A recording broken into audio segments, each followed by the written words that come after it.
Hello everyone, welcome to the fourth part of Python pandas. आज हम बात करेंगे attributes of series. Series topic हम पढ़ चुके हैं। Series one dimensional data structure होता है and it is used to store homogeneous data inside it.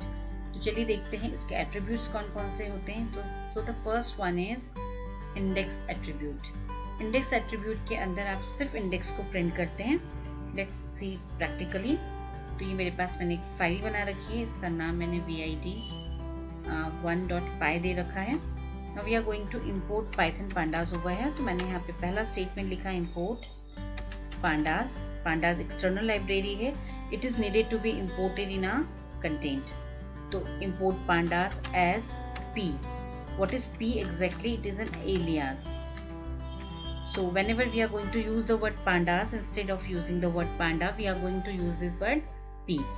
चलिए एक सीरीज क्रिएट करते हैं। सीरीज को क्रिएट करने के लिए मैंने वेरिएबल का नाम यहाँ पर s ले लिया है और इक्वल्स टू साइन लगाया एंड देन p लिखा मैंने dot and then we are writing series over here.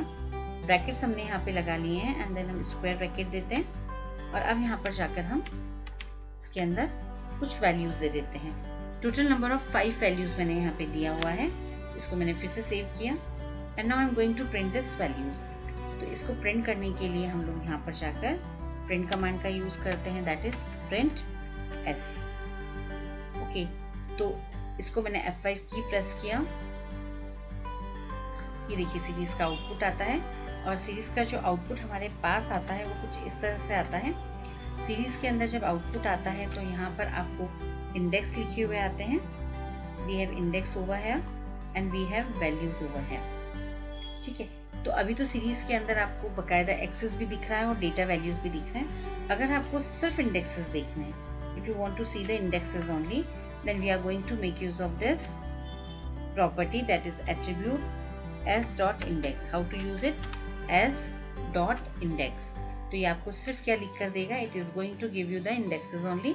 मैंने फिर से F5 की प्रेस किया यहाँ पर एंड यहाँ पर देखिए इसने रेंज इंडेक्स फंक्शन का यहाँ यूज किया है with start value 0, stop value 5 and step value 1। We can change indexes also। तो इंडेक्स चेंज करने का तरीका मैं आपको बता चुकी हूँ। आप यहाँ कॉमा साइन प्रेस करेंगे, you are going to write index word over here और स्क्वायर ब्रैकेट में आप इंडेक्सेस देंगे। इंडेक्सेस किसी भी तरह से दे सकते हैं आप। अभी मैं यहाँ पे कुछ ABCD वैल्यूज दे रही हूँ। जितनी नंबर ऑफ वैल्यूज हमारे पास होंगी हम उतने इंडेक्सेस यहाँ पर डालेंगे। तो ये मैंने यहाँ पर पहले E ले लिया है, then I am taking it as D। Sequence में नहीं गया, no issue, we can write like anything. फिर हमने इसको F5 की प्रेस किया। ये देखिए यहाँ पर आपका ये इंडेक्सेस, सिर्फ इंडेक्सेस प्रिंट हो रहा है। तो इंडेक्स एट्रीब्यूट सिर्फ आपको इंडेक्स देता है। अगर आपको सिर्फ वैल्यूज चाहिए, if you just want to get values only, then we are going to replace this word index with values. इसको मैंने यहाँ पे सेव किया and then pressing F5 key again and see the output. आपकी series print हो रही है, but series किस फॉर्म में प्रिंट हो रही है? It is printed in the form of ND array. सिर्फ वैल्यूज प्रिंट हो रही है यहाँ पर, nothing else is printed. So this is the use of this value attribute. Then after value we have this attribute as D type. अगर आपको series का data type पता करना है तो उसके लिए हम लोग यहाँ पे इस वैल्यूज को रिमूव करके यहाँ पर लिखेंगे D type. It will give you the data type of your series. इसको मैंने F5 की प्रेस किया and see my series is having integer values only, so it is giving me int। इसको मैं थोड़ा सा वेरिएट करती हूँ, चेंज करती हूँ। यहाँ पर मैंने कुछ वैल्यूज को फ्लोट कर दिया है, तो बाकी की वैल्यूज ऑटोमेटिकली 0.0 के फॉर्म में जो है वो इम्प्लिसिट कन्वर्शन हो जाएगा। तो जैसे 56 है तो it will be converted into 56.0। तो इस तरह से यहाँ पर इसको मैंने सेव कर लिया है। After saving I am pressing F5 key again और जैसे हम F5 की प्रेस करेंगे, see the data type of this series, it is float now, so it gives you data type of the series। so this attribute d type। तो हमने यहाँ पे 3 attributes देख लिए, index values and d type। the fourth one is shape। shape क्या करता है? जब हमने numpy में इसको देखा था तो shape क्या करता है? shape हर एक्सिस पे कितने नंबर ऑफ एलिमेंट्स हैं उनको काउंट करता है। तो series one dimensional data structure होता है and it is going to print that in that particular axis only कितने नंबर ऑफ एलिमेंट्स वहाँ पर आएंगे। इसको हम एग्जीक्यूट करके देख लेते हैं। तो मैंने यहाँ पे डी टाइप को रिप्लेस किया है शेप से, सेव्ड इट और इसको मैं एग्जीक्यूट कर रही हूँ यूजिंग F5 की, तो आप देखिए रिजल्ट के अंदर 5 आ रहा है, कॉमा साइन है, ये सिंगल डायमेंशन है, तो एक ही डायमेंशन के से नंबर ऑफ एलिमेंट्स काउंट करके आपको बता दिए। So this is the use of shape.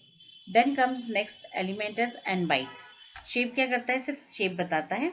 n bytes attribute क्या करेगा, total space occupied by the series. Series का इंडिविजुअल एलिमेंट जितनी भी स्पेस ऑक्यूपाई करता है, तो total number of elements, total कितना स्पेस ऑक्यूपाई करेंगे, that is return by this particular property. तो इसको यूज करने के लिए हमने यहाँ पर यूज किया है n बाइट्स, और इस बार मेरा डेटा टाइप जो है वो फ्लोट फॉर्म में है, so I will be getting result as 4, that is 8 bytes float occupy करता है, 8 5s are 40, it is giving in this way. So this is n bytes property, and the next property is ndim, gives the dimension of the series. तो obviously series का जो dimension होता है that is series is single dimension, तो यहाँ पर जब आप इस ndim प्रॉपर्टी को यहाँ यूज करेंगे तो ये आपको डायमेंशन बताएगा, और सीरीज का डायमेंशन हमेशा 1 होता है because it is a single dimension data structure, तो it is going to return you as 1। अगर डेटा फ्रेम के साथ आप इस प्रॉपर्टी को यूज करेंगे तो ये 2 देगा, because data frame is 2 dimensional data structure. Then the next property is size. Size gives the number of elements in a series, कि टोटल नंबर ऑफ एलिमेंट्स कितने हैं, तो यहाँ पर हम लोगों ने लिखा एस डॉट साइज। इसको हमने सेव किया, इसको हमने एग्जीक्यूट किया, तो देखिए यहाँ पे total number of elements are return by this property size. Then we are having another property as has nans. Nans means not a number, और हैज नेंस जो प्रॉपर्टी होती है ये चेक करती है कि क्या कोई हमारे पास नैन वैल्यू अवेलेबल है। If available it will return you true, otherwise false. In my case, I don't have any of the nan value, so in my case it is going to return false. तो has nans। इसको मैंने save किया, F5 की press किया, देखिए false है because I don't contain any of the nan value. In the same way we have another property as empty. empty check करता है कि क्या कोई हमारी सीरीज empty है, अगर हमारी सीरीज empty होती है तो ये true रिटर्न करता है, अदरवाइज false। हमारे केस में अभी भी हमारी सीरीज एम्प्टी नहीं है, so it is going to return false. तो इसको मैंने यहाँ पे रन किया, F5 की प्रेस किया, सो देखिए फॉल्स आया। अगर मेरे पास सीरीज एम्प्टी होती तो कैसे सीरीज एम्प्टी होगी, मैं यहाँ पर एक और सीरीज क्रिएट कर रही हूँ by the name S1 equals to p dot series, और इसके अंदर मैंने कोई भी आर्ग्यूमेंट पास नहीं किया, सो it is an empty series. मैं checking whether it is empty or not, मैंने यहाँ लिखा S1 dot empty। तो अब इस केस में रिजल्ट मेरा क्या आना चाहिए, should be true। इसको जाकर मैंने F5 की प्रेस किया है, तो मेरा जो सेकंड वाला रिजल्ट है should be true। देखिए फर्स्ट वाला रिजल्ट है जिसमें मैंने S1 का एम्प्टीनेस चेक करवाया था। देन जब हम विदाउट आर्ग्यूमेंट सीरीज को यूज करते हैं तो it gives us a warning, because इसमें कुछ डेटा टाइप डिप्रिशिएट हुआ है, फ्लोट था and now its object, so it will give you a warning and then our result is true। तो मेरी सीरीज empty है इसलिए यहाँ पे इसने true। So this is all about attributes of series in this session। next session में फिर मिलते हैं। Thank you.